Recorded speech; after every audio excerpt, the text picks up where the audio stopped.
was, and keep that in mind. But we're going to get into the game. That's the biggest way to put it, G. You know, you got to be able to not get caught out here for Morrow and really try to find these lockdowns here. So we're going to be loading up as we jump into the land of Dawn. Once again, it's match point here. Burmese Ghouls in this best of 3. It's a single elimination match. Twisted Minds has to stay into the game here.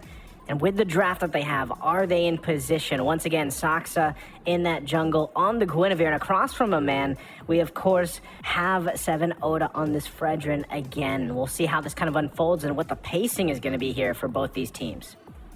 I do think that kind of just building upon, like, 2 aggressive teams going at it, I think Twisted Minds has to take a step back, right?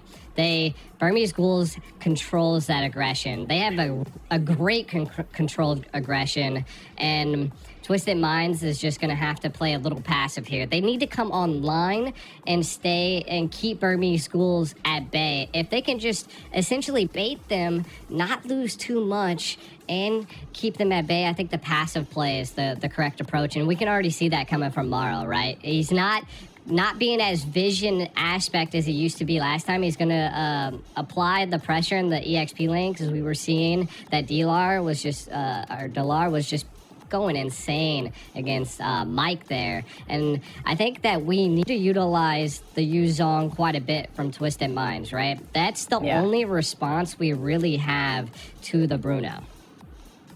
Yeah, and with that, still the focus on the top lane already, looking for that first blood blow. Whew, Dlar able to flicker out, will be just fine, but this is what we're talking about, the pressure, right, from Twisted Minds, the lineup that they have. Oh, even with that, Nico trying to get the combination off when he had that I'm Offended stolen over from Morrow. But now with that, first turtle is going to be up here for both teams to go ahead and start up. Burmese Ghouls getting in position. Blink not having that level 4, doesn't have the wild charge yet. Dragon Form going to be used by Mike, pushing Saksa back. Nico tries to jump in. There's the wild charge, though. 7 Oda able to secure it. Now Saksa on the run as he gets taken down. First blood for Mike. This is good. Twisted Minds able to get the first blood here. Burmese Ghouls being put at bay, right? Like, and I feel like the Gwyn, right? The Gwyn is it's more of the assassin type of jungle. It can get in, get out, and you have to utilize it like that, right? And I think from the side of Twisted Minds, having that utility jungle is going to keep Burmese Ghouls at bay. Now, to response, I think Burmese Ghouls needs to press even harder against Twisted Minds, because you can already see that the passive plays are happening from them, and they're just keeping Burmese Ghoul at bay.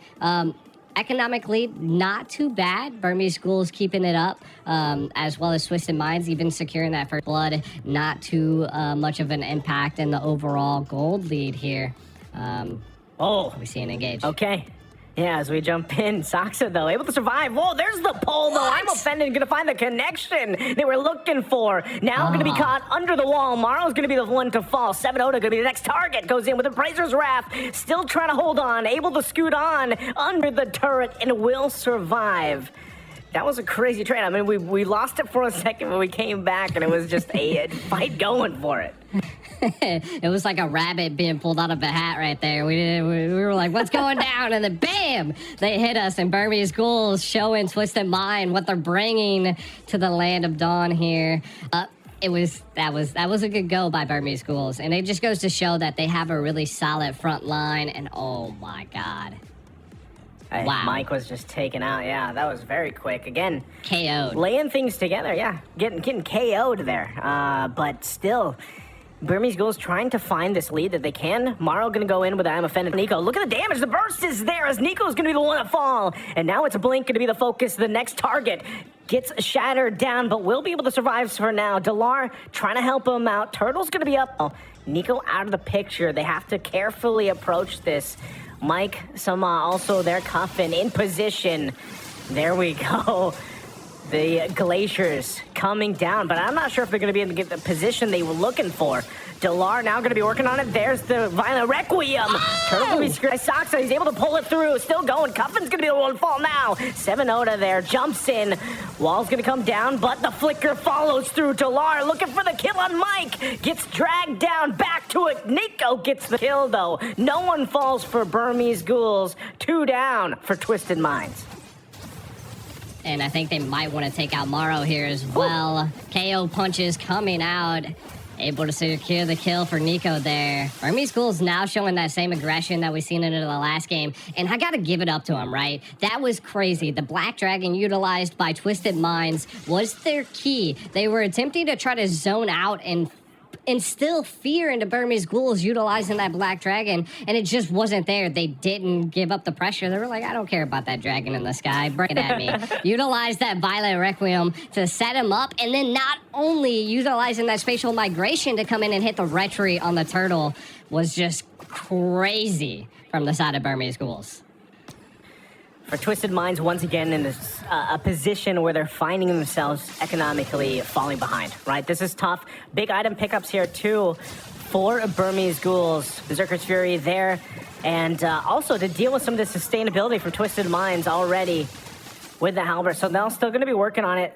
The resources are also going to be taken through here. Burmese Ghouls, when they have the lead, this is what they like to do, right? They like to continuously put the pressure here. Pay attention to Blink. A lot of the times he's going to be doing exactly what he has to with this Grok pick, and he will be decisive enough to use that wild charge when he needs to. There's the jump in, though. Morrow could be in trouble if they commit further. He's quite tanky himself, so right now, nothing but it's Twisted Minds holding on to the pressure. Concealed play going to be used. Blink's still there, providing the vision with this Grok.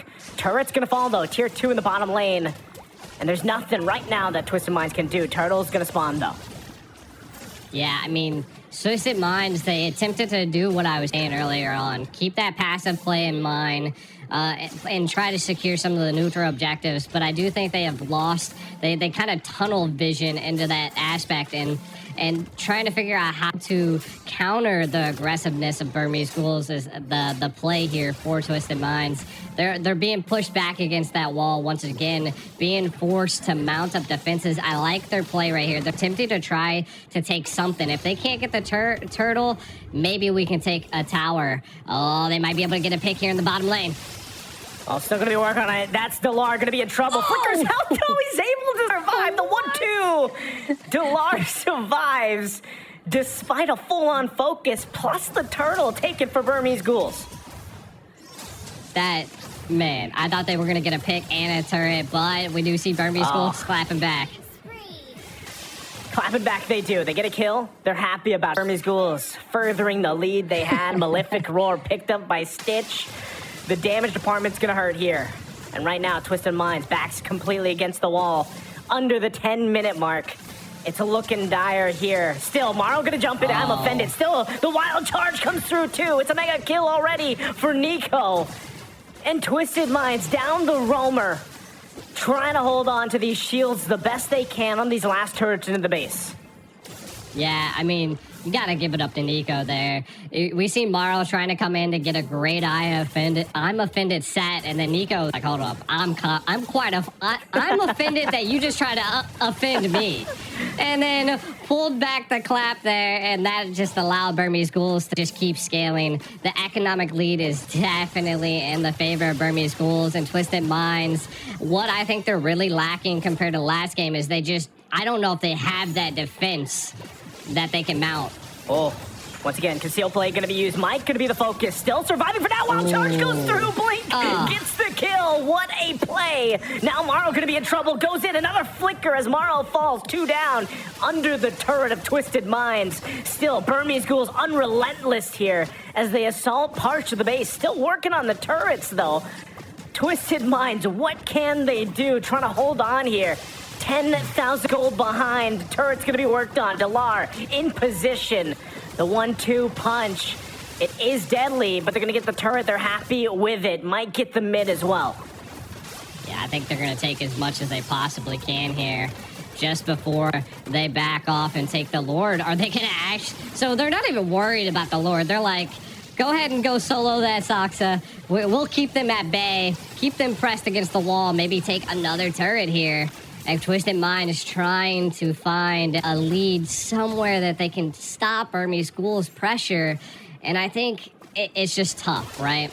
I feel like the Cuffin is going to have to utilize that Frigid Glacier to do something. The Black Dragon also could be utilized to mount up a defense. Again, this is only the first Lord, so it's not enhanced, but Twisted Minds is wide open at this point. They're going to have to. Gee, you know what is enhanced right now? Burmese Ghouls. I think anybody can answer that right now. I mean, with this lead, man, it is deadly. And it's the same thing that happened in the previous game. And even more enhances Dlar. Malefic Roar just picked up. Pressure going to be here. They're holding on to this bottom turret. Yeah, it's the first Lord. But at this point, when you have this kind of lead, man, it's tough to deal with, right? Burmese Ghouls completely controlling this pace just like they did in the previous game. So now going to be working for it. Lord in the mid lane. Twisted Minds, the work cut out for him. They have to pull out some kind of miracle here if they can stay into it. Dragon form going to be popped. Dlar on the bat side might be looking for his own entry point. They're going to try to hold on the best they can. Clear the waves out. Keep an eye on Turret's going to be worked on. It's going to be going. Saxon could be in trouble. Goes in. Wild charge. Not going to find the connection they're looking for. Dlar waiting patiently on the backside. Looking for his own entry point. Goes in with a 1-2 punch. Gets a couple off. Has to flicker out, though. Lord finally going to get worked on. Taken down by Twisted Mind. Still holding on. Morrow, though, goes in with the I'm offended. There's the glacier they're looking for. But they lose a couple bodies in the making. Cuffin's next. Passive going to be popping. He's going to go down. Now Burmese Ghouls looking to take Twisted Minds out. Still working on the base, but they want to get Mike. They take him out. And now it's only Sano. Base going to be worked on. And Burmese Ghouls will sweep this series 2-0. Sending Twisted Minds out. Sending Twisted Minds home.